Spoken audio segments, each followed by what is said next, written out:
um capítulo, mais um episódio dessa trajetória chamada Conexão Famílias Atípicas. E hoje a gente vai trazer um tema muito interessante, que é a comunicação para as pessoas que não escutam, que têm a deficiência auditiva. Olha que tema rico. Fica com a gente, porque hoje está aqui para falar desse tema a Débora Oliveira de Melo Rício. Ela é professora de Libras, ela é mediadora judicial, intérprete juramentada do Tribunal da Justiça e do TRF2, Superior Tribunal Federal, e mais algumas especializações. E ela faz parte de algumas associações de surdos. Eu estou falando de surdos porque ela disse que a maneira correta de falar é assim, ok? Ela é mãe de 3 PCDs, gente. 3. A Samara, que tem 18 anos, que vai nos auxiliar também nesse podcast, vai ser uma surpresa. O Samuel, que tem 9 anos, e o Noah, que tem 4 anos. Olá, Débora. Antes eu tenho que fazer o dever de casa. Eu sou Milva Campos, tenho 1,72 m, tenho os cabelos com luzes, né? Então quase fico loira. Cada hora eu falo uma coisa. Eu estou vestida com um casaquinho colorido, assim, em tons cinza e mostarda, um corpete cinza e uma calça de algodão bem larga, cinza também. Agora é a sua vez, Débora, a palavra é com você. Boa tarde, Milva. Boa tarde a todas as mães atípicas. É uma honra muito grande estar aqui. Agradeço. Bom, meu nome é Débora Rício. Irei fazer a audiodescrição. Esse é o sinal de audiodescrição. Eu tenho 1,60 m, sou morena, cabelos pretos na altura do tórax. Estou vestida com um vestido com as mangas pretas em tule transparente e uma estampa branca, preta com bolinhas brancas. O sapato branco com a pontinha preta. Então tá combinando, e com batom vermelho lindíssimo. E com os cílios também mais bonitos ainda. Mas vamos começar. Débora, primeiro é claro, né, minha curiosidade, como teve início a tua história com a língua brasileira de sinais, que é Libra? Isso. Milva, o meu pai, sempre que voltava de viagem, porque ele era soldador e chapeador de navios. Sim. Então ele ficava 6 meses, 1 ano, às vezes ia para Aracaju. Então quando ele voltava, ele trazia aquelas balinhas, acho que o nome era Kelsey, umas pequenininhas assim que vinham em tiras. Sim. E aí com o alfabeto naquela época nem se falava em língua, né? Se falava mais em linguagem, mas os sinais das mãos. E ele falava, filho, eu quero que você aprenda. E aquilo ali para mim era algo que eu me dedicava para quando ele voltasse eu poder mostrar que eu estava aprendendo os sinais. Mas ele tinha algum problema auditivo? Ele não falou logo de início, mas eu percebia, porque às vezes ele ficava de costas, eu chamava e ele não ouvia. Eu tinha que tocar nele para ele poder virar. Por conta do trabalho, que é muita chapa de ferro, nem sempre eles usam um protetor auricular, então ele tinha perfuração timpânica, né? Que aí dá um gráfico assim aberto, e ficou deficiente auditivo. Por isso o interesse dele que eu aprendesse Libras. Para se comunicar com Para me comunicar. História bonita. E qual é a diferença da Libras para o português? E aí, dentro desse viés, eu queria que você falasse também sobre o batismo, porque dentro dessa forma de comunicação tem o batismo, né? E qual é o seu? Depois eu te conto o meu, vai. Tá bom. Então, o português é uma língua que nós ouvimos, ela é oral auditiva. Então, a língua, ela perpassa pela cultura e pela cognição. Nós gostamos de ouvir música, nós conseguimos abstrair o que está bem inerente, o que não está à mostra, né? Por exemplo, na língua portuguesa nós falamos assim, água mole e pedra dura, tanto baixa até que fura. Sim. E nós conseguimos perceber que, mesmo tendo dificuldades, persista que você vai alcançar o seu objetivo. Na língua de sinais, nós não temos o conduto auditivo. Então, com como a língua perpassa pela cultura, se eu falar para um surdo em Libras, usando a estrutura do português, água mole, pedra dura, o surdo não vai entender nada. Para eu fazer a tradução da língua fonte para a língua de sinais, eu preciso falar. Se você tem dificuldades, continue tentando, continue lutando. Então essa é a diferença, que a língua portuguesa é constituída culturalmente, a língua de sinais também. Logo, o surdo não escuta, então eu preciso dar uma língua que é completamente visual. O feedback do surdo é visual. Essa que é a diferença. O português é uma língua que ouvimos e a Libras é uma língua que nós vemos. Muito interessante isso. E aí, dentro desse olhar aí para a questão das pessoas que trabalham com isso, que têm isso como uma realidade cotidiana, qual a importância de uma boa formação? Por exemplo, você atua como tradutora, como intérprete, né? Acho que os nomes são... Ah, peraí, mas antes esqueceu de me falar do batismo. Não vou fugir não, senão eu vou levar uma bronca. Vamos lá. Tem batismo? Como é que é isso, os batismos de Libras? Ah, perfeito, Milva. Sim. O batismo de Libras é uma característica que a pessoa surda vai perceber em você. Algo que é recorrente ou algum sinal que possa estar no rosto, alguma característica bem expressiva. O meu sinal é o D, assim, De Débora. nos cílios, perfeito, de Débora nos cílios. E o seu sinal, Milva? O meu sinal é esse aqui, ó, porque quando eu cantava lá Assim. na Igreja Católica, eu cantei há algum tempo, eu amo cantar, e foi o lugar onde eu consegui cantar, tinha uma pastoral voltada para as pessoas com deficiência auditiva, dos surdos, né? E aí eles reparavam porque eu mexia muito o microfone, porque eu falo muito com as mãos, então ficou isso. Muito legal, né? Entendi, muito bonito, parabéns. Então todos eles têm? Todos nós. Você também faz parte dessa comunidade. Sim, é verdade, surda. todos nós somos. Tanto é que você tem até o seu batismo, né, seu sinal. Todos nós temos sim o nosso sinal. Ai, que bom. Adorei me sentir incluída. Agora sim. Então, já que a gente está falando de tradução e intérprete, porque eu até comentei com você que uma coisa que eu percebi é que não é só os sinais. Tem toda uma gama de emoções que precisa ser traduzida por meio dos sinais e de todo o corpo. E também da questão das expressões faciais, né? Então eu queria que você falasse sobre a importância de uma boa formação para essa atuação e da responsabilidade também. Isso, perfeito. A importância das expressões faciais, como você muito bem pontuou, assim como todo o movimento do corpo, é porque na língua de sinais ela é composta por 5 parâmetros. Então, se o intérprete ficar assim, sem expressão nenhuma, se ele ficar assim, não vai traduzir para que a pessoa surda ou deficiente auditivo possa compreender. Então, nesse sentido, é muito importante uma qualificação. Antes de querer traduzir por aí, né, para não dar problemas, é importante se aprofundar com a pessoa surda também, com profissionais que vivenciam a acessibilidade diariamente, para que não hajam equívocos. Então, eu faço formações, capacitações e qualificações, inclusive no Tribunal de Justiça também, né, que é um trabalho muito sério. Nós estamos lidando com vidas, né? Então, eu não posso aprender alguns sinais e colocar a estrutura do português, como a Milva pontuou. Tem toda uma questão de movimentação do corpo, as expressões que precisam combinar, condizer com aquilo que está sendo dito. E qual é o perigo, por exemplo, de uma leitura ou de uma interpretação, né? De uma tradução que não cumpra todos esses requisitos? Qual é o perigo disso? Isso é algo que me é muito caro, né? Porque eu faço parte, sou da comunidade surda, meu pai era deficiente auditivo, eu tenho muitos amigos surdos, meu esposo é surdo.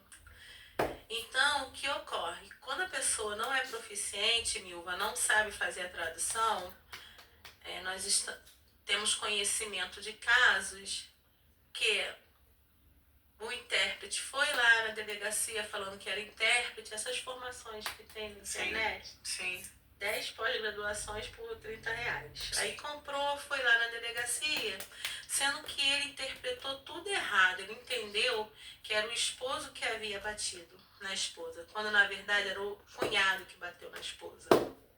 E como os surdos, como a Milva muito bem pontuou, a questão da diferença da gramática da língua portuguesa para a gramática da língua de sinais.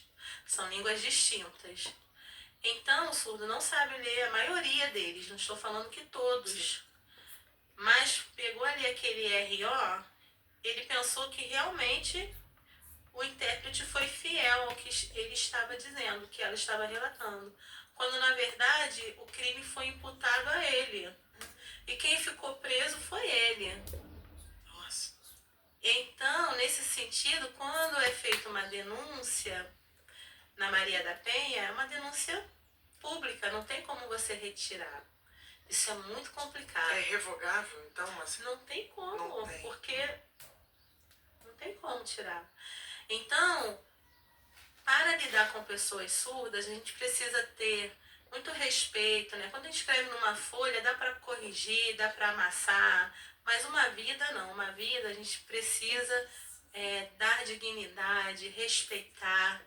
E antes de tomar qualquer decisão de traduzir, precisa pensar muito bem no que será feito. Porque eu sei que todo mundo precisa trabalhar, mas antes vale a pena se qualificar e ter contato com essa pessoa surda também. Perguntar de fato se foi aquilo mesmo, conversa, porque é algo que não tem como retirar. Tipo, averiguar, né? De forma mais profunda.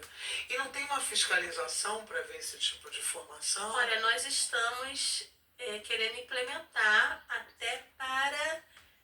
Quando você vai ali, trabalha, recebe até um dinheiro público, né? Tem que ter muito cuidado, tem que ter uma responsabilização administrativa. Não é assim, vou pegar aqui, vou falar que eu sou intérprete, né? Agora está sendo filmado também, então os tradutores aí precisam ter, em primeiro lugar, consciência, humanidade e respeitar a dignidade da pessoa humana, porque incorre em agravamento de penas.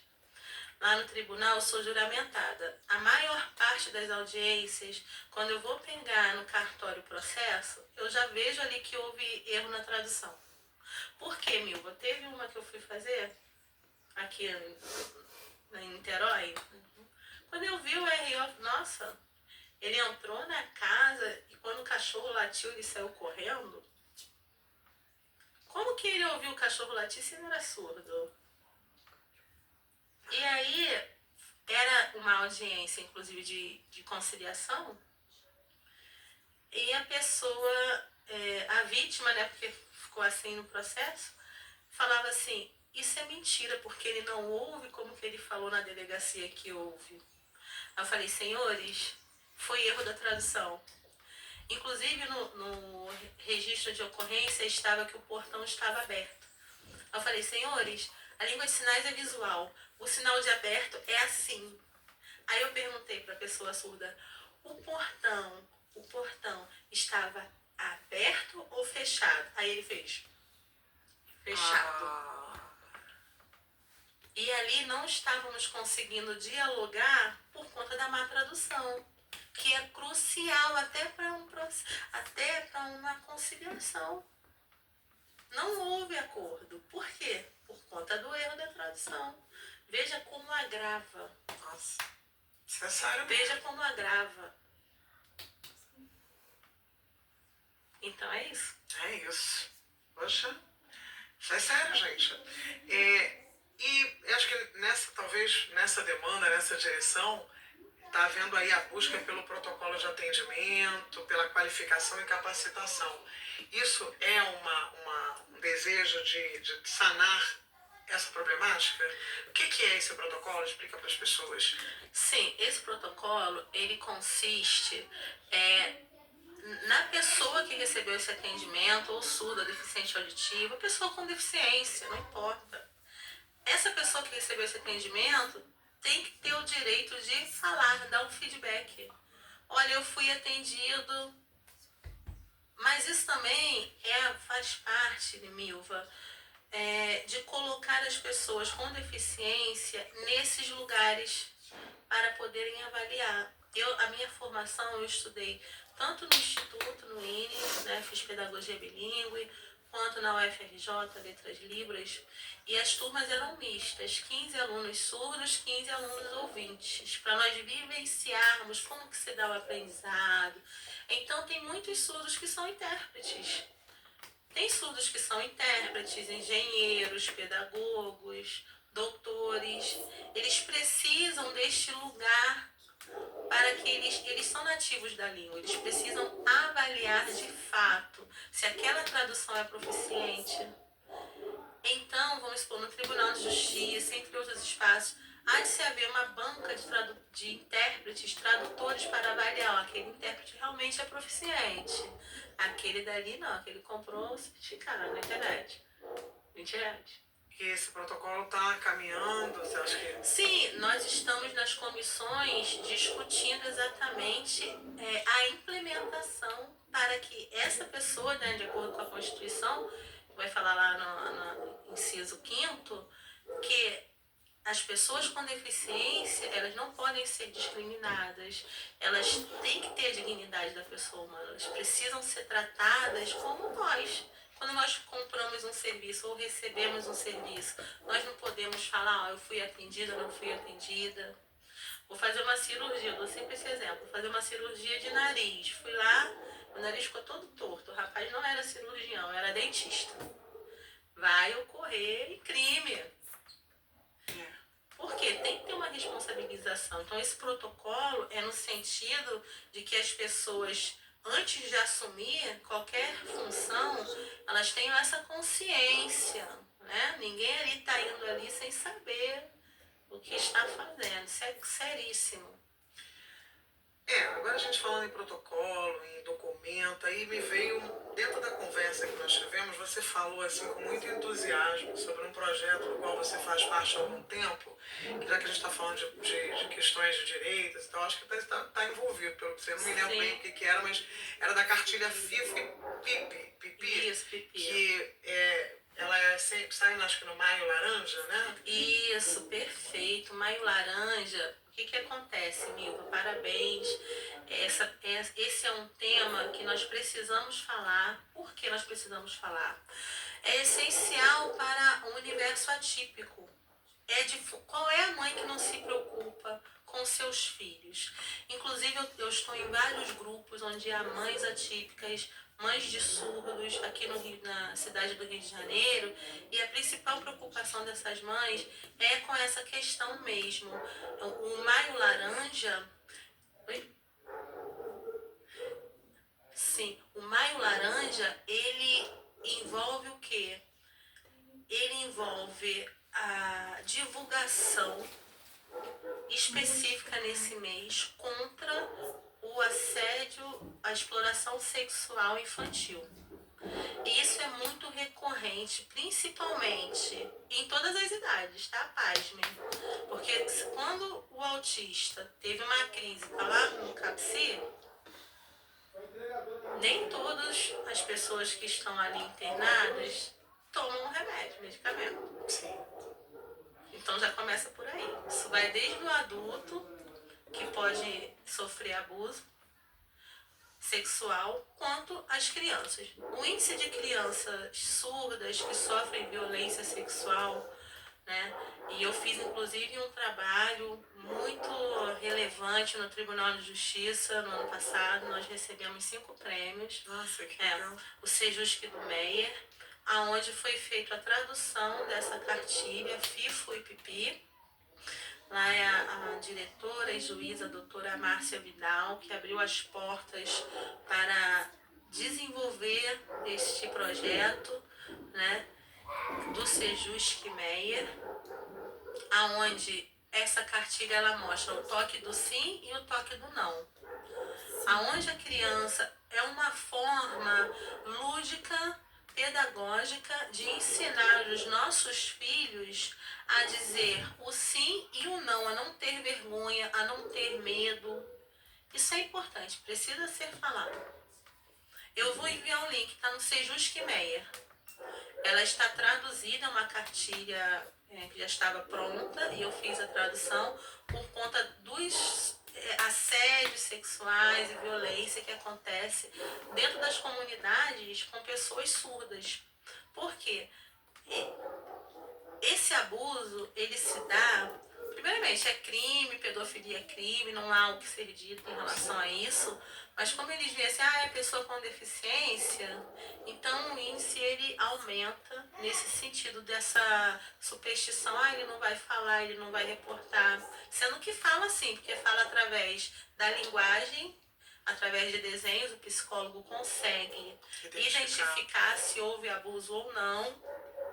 Inclusive a criança, na mais tenra idade, ela consegue desenhar. Nem se for 3 palitinhos com a cabecinha, uma bolinha, ela desenha. Então, o abuso sexual, ele sempre vai ser identificado. O que nós fazemos são campanhas para conscientização sobre essa temática, que é muito relevante. E existe um protocolo de defesa, por exemplo, assim, para você falar para as mães, ou para as pessoas que estão nos assistindo, nos ouvindo, de como perceber e de repente se defender de uma propensa, né, sei lá, de um possível assédio, como perceber se existe algum gatilho, algum sinal? Sim, o gatilho é que a criança começa a ficar com medo, começa a ficar triste, começa a não querer dialogar. Existem casos que a criança... eu sou professora, fui professora há muitos anos de educação infantil, das séries iniciais, né? Desde 96, que eu tenho minhas turminhas, agora já estou na área da graduação, pós-graduação, mestrado, mas eu fiquei muitos anos. Então, os sinais, a criança fica apática, não quer participar de nada. Às vezes a criança demonstra dor, dependendo do tipo de abuso. Então, são várias situações que os pais precisam ter essa sensibilidade e o diálogo com o filho, porque a comunicação, os animais se comunicam, as abelhas, as formigas. Não é a deficiência que impõe limites. Nós mesmos colocamos limites. Eu não sei falar com meu filho que é surdo. Aprenda língua de sinais. Mas eu não tenho tempo. Tem sim, com certeza. Algum tempinho tem. Mas se não conseguir, tenta pelo menos manter o contato, nem que seja... Não sei, cada um tem uma situação. Um jeito de chegar. Nem que seja um jeito de chegar, para você poder identificar, meu filho tá diferente, ele não quer comer, ele não quer ir na casa dessa pessoa. Precisa perceber os sinais. Sim. E quando a gente fala de violência, né, você falou muito para mim durante nossa conversa sobre as agressões aos PCDs, que são coisas distintas. O abuso, né, que aí nesse caso acho que a abordagem é mais para abuso voltado para a questão sexual, e tem a questão das agressões. Você falou que é muito importante, né, as campanhas informativas e educativas sobre esse assunto. Também é uma recorrência? É uma recorrência, né? No mês passado nós tivemos um aluno aqui no Rio de Janeiro, autista, que foi agredido. Como eles são resistentes à dor, no outro dia parece que ele foi encaminhado para o serviço médico, mas não resistiu, acabou vindo a óbito. Isso é muito recorrente. A minha filha, na escola também já sofreu muita violência. Ela ficava na biblioteca no período do recreio, ela tinha que ficar na biblioteca por conta da violência.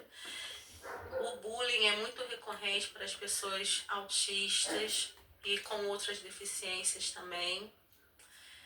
E mês passado eu tive problemas, eu tive que trocar o meu filho de escola, porque a professora estava tirando ele de sala, gritava muito com ele, eles têm hipersensibilidade auditiva, e ela gritava, mandava ele ficar em pé, tirava ele, colocava ele de castigo. Então, Milva, as formas de violência, elas são diversas.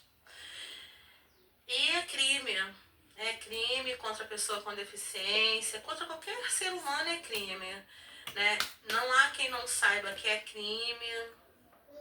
E, assim, as punições, o Tribunal de Justiça, quero até mandar um abraço para a desembargadora excelentíssima, a doutora Regina Passos, que tem lutado em prol da pessoa com deficiência, não faz da temática apenas uma retórica, mas ela está ali vivenciando.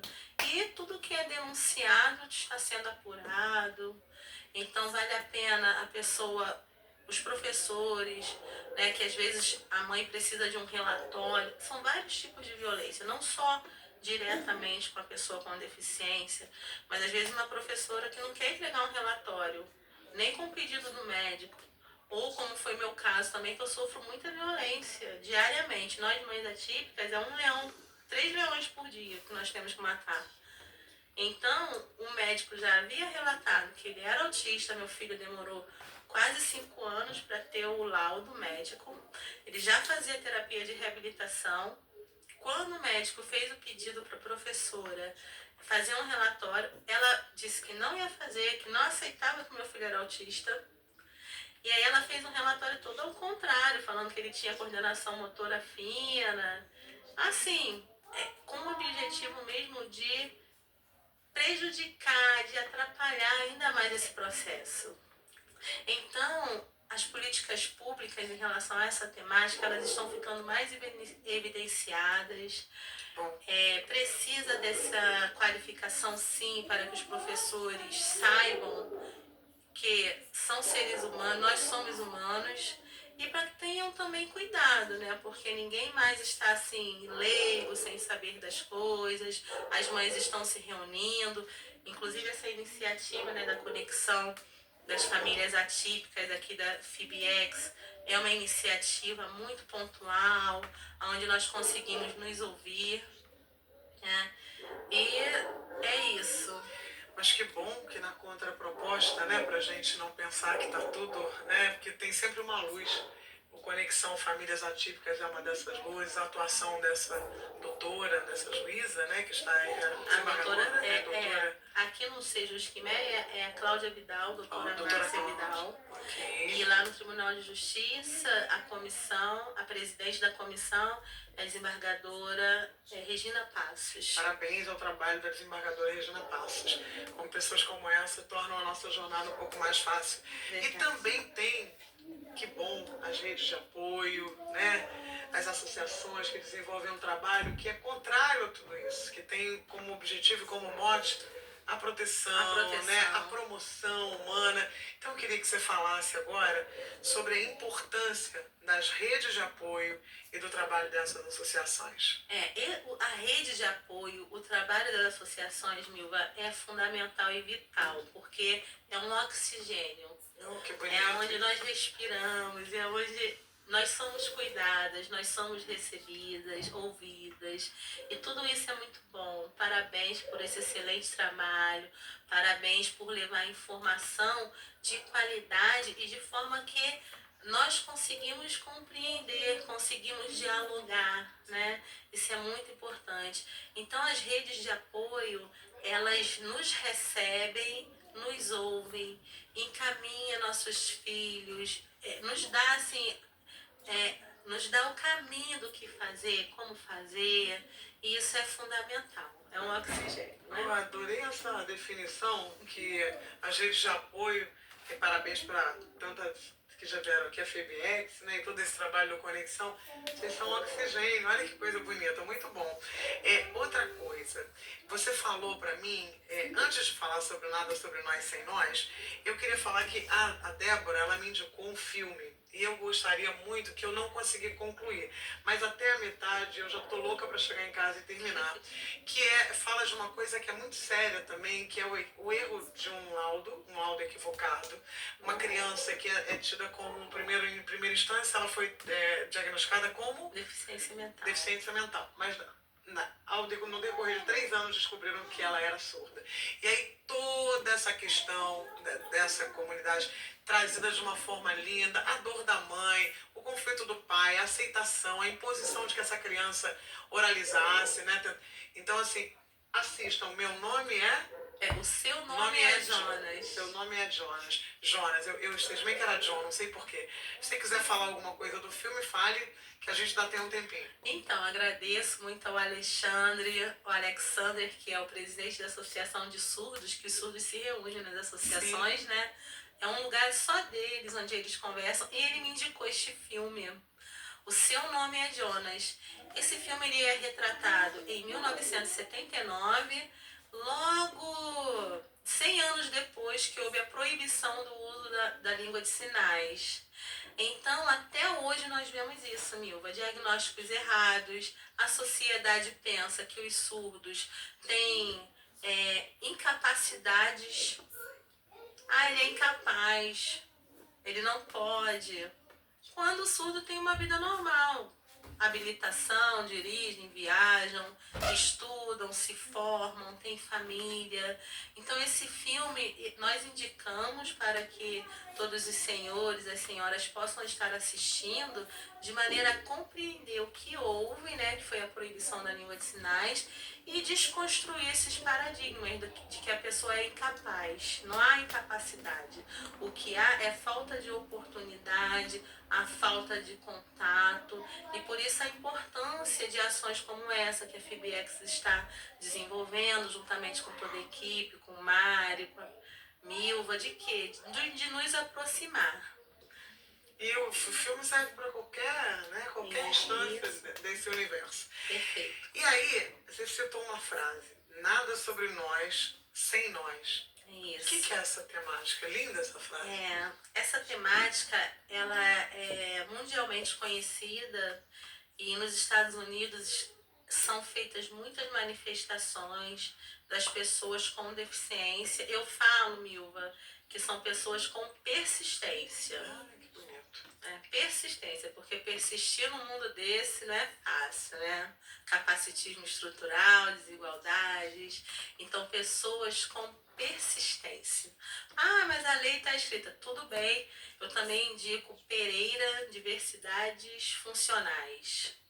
É um artigo que vale a pena a leitura. Diversidades funcionais? Funcionais. É porque ele vai abordar que esse termo deficiência ele foi constituído a partir de pessoas em detrimento de alguns dos sentidos. Então, você é deficiente porque você não tem um braço. Então, é um defeito.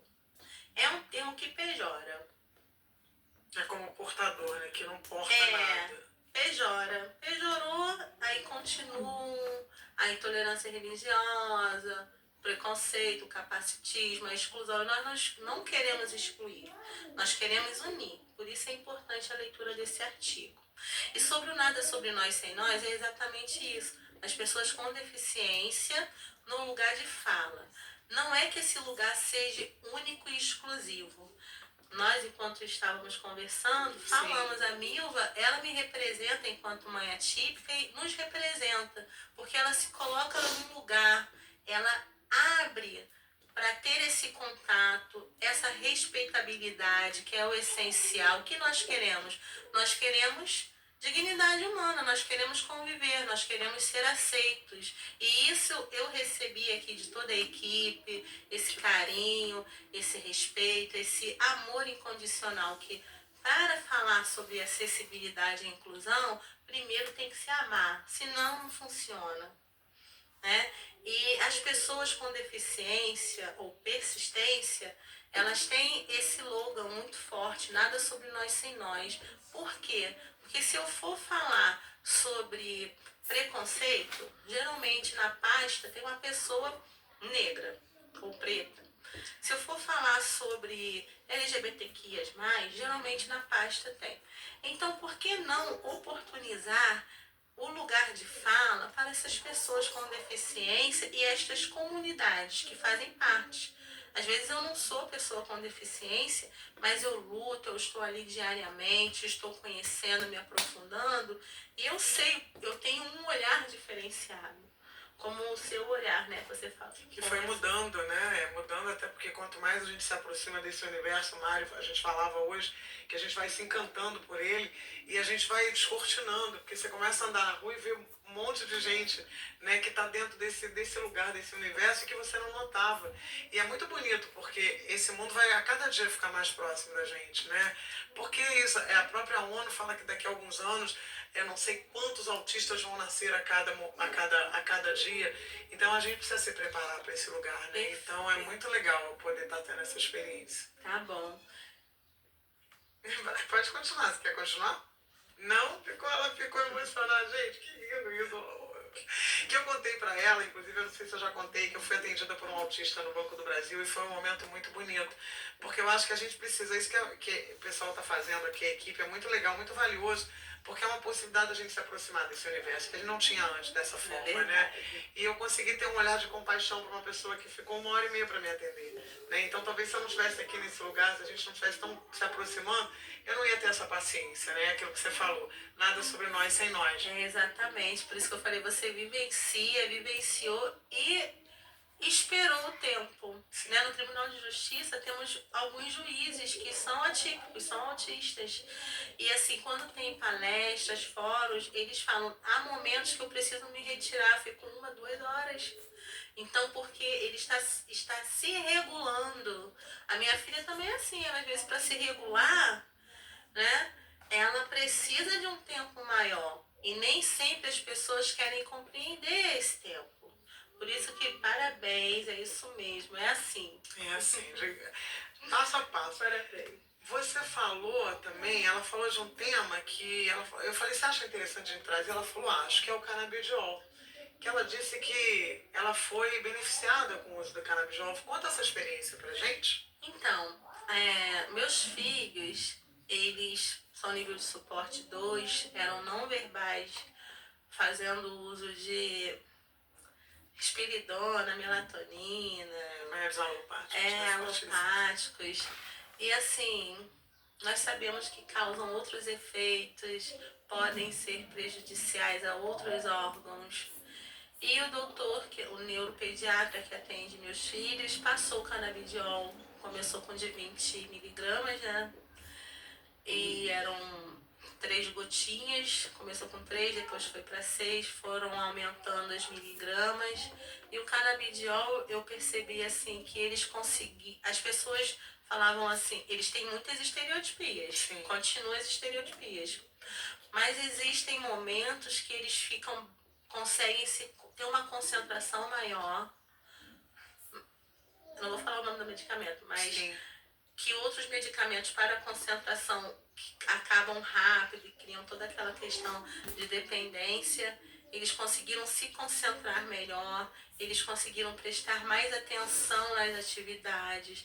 Então a equipe multifuncional que acompanha percebeu que houve uma qualidade maior assim no desenvolvimento das atividades. O canabidiol para mim foi maravilhoso. Maravilhoso, eu gostei muito. Eu inclusive fiz vídeos assim antes e agora quando iniciou e continuo fazendo para mostrar o quanto está sendo bom, está beneficiando eles. Pode falar. Não, você não tem. Então eu tenho o Legítima Libras, né? Legítima Libras, lá o site www.legitimalibras. E no YouTube, eu não lembro. Não lembro? É porque eu não colocava muitos vídeos. Acho que é a professora Débora Rício. Professora então. Débora Rício. Sabia essas coisas. Então, eu sempre fui muito reservada, mas assim, a gente conversa muito nos grupos de mães atípicas, de mães atípicas surdas, né? E aí elas acompanhando ali, e nós estamos lutando aqui para que ele possa ser gratuito. Atualmente ainda não é gratuito, precisa, só se a criança não tiver família, que é o Ministério Público, ele concede. É muito difícil conseguir. Não, é uma proteína isolada. Ano passado, quando eu recebi a comenda, eu convidei o doutor Marcelo Morales, que é... Você recebeu uma comenda, Débora? Você não falou pra mim isso? Poxa, olha, já tá quase chegando ao fim. Que comenda foi essa, Débora? Ela não contou pra gente. Ah, vamos contar. Fala pra mim da comenda. Tem que ser otimizado que tá quase Tá bom, terminando. Chiquinha Gonzaga, Olha, na Câmara aqui do nossa, Rio. essa é uma comenda especial. É. Chiquinha Gonzaga, vamos lá. Mas diga, fale aí dessa comenda. Então, em relação ao trabalho, Seu né? trabalho. Mais de 25 anos na área da educação, atuando com as pessoas surdas, deficientes auditivas, autistas. E aí veio esse reconhecimento que eu dedico a todas as mães atípicas, a todas as crianças com deficiência. Dedico também a Samara, o Samuel e ao Noah, que são meus príncipes azuis. Um abraço pra eles. Um abraço. Posso mandar um tchau aqui pra Samara? Tchau, Samara. Um abraço, mamãe te ama. Fazer assim, ó, amor.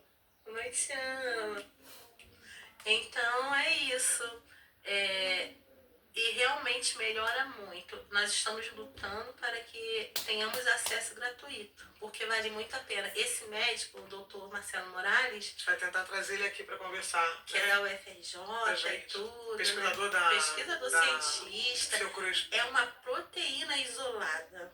É uma proteína, não é nada assim, é a fumaça, não sei. Não. É uma... Vamos quebrar esses preconceitos. Quebrar esses preconceitos. Débora, já estamos com o tempo estourado, uma pena, porque você é uma pessoa.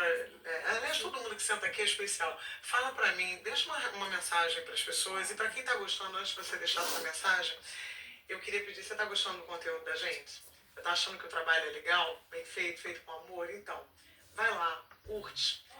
Segue a gente, compartilha, divide essa emoção, porque esse universo é cheio de emoção, é cheio de experiência. E ativa as notificações, o sininho, não posso esquecer, né, Mário? Mário tá aqui puxando minha orelha. Mas é isso. Conexão Famílias Atípicas. Como é que fala isso para o pessoal? Né? Então, eu faço assim, conexão, que é de unir, né? Conectando, ó. Conectando, criando laços. Forma também aquele símbolo símbolo da eternidade, assim, que é para sempre. Tá vendo? Sim. E atípicas, que esse é o sinal de atípicas. Assim, atípicas, conexões atípicas. Ai, que bom. Deixa uma mensagem pra gente, Débora. Eu queria pedir, Milva, para você mandar um abraço para Joelma, da família de autistas, que é uma mamãe atípica surda. Ó, o sinal dela é assim, ó. Assim, ó. Isso, ó. Joelma. Isso. Abraço para você. Um abraço para você. Gostaria de agradecer a todos, a FIBEX, a Milva, a Mari, toda a equipe, por esta excelente oportunidade de conversarmos, né? Expormos aqui o nosso eu, como nós nos sentimos, como nós gostaríamos de nos sentir. E a mensagem é resiliência: não deu certo em um lugar, vai para outro. Aquela escola está tratando seu filho mal, pode ir no conselho tutelar, vai na Secretaria de Educação. Eu quero tratamento alternativo, junte-se a nós. Tem um canal através aqui da Conexão de Famílias Atípicas, não fique sozinhos. Né? Nós estamos unidos aqui, vamos aproveitar esses espaços que estão sendo ofertados. Nós estamos aqui, não é, Milva? É isso. Então, um forte abraço a todos. Eu quero agradecer a participação da Débora Risso, foi muito emocionante, muito bom. Quero agradecer também ao Rodrigo, Obrigada. o olhar sensível que fica aí atrás das câmeras, mas que tem uma percepção também muito especial para conseguir pegar as imagens da forma mais detalhada. Quero agradecer a sua companhia, junte-se a nós, venha assistir os nossos episódios, e no próximo estaremos aqui sempre com um bom conteúdo para vocês, elaborado com muita responsabilidade e muito amor. Até o próximo.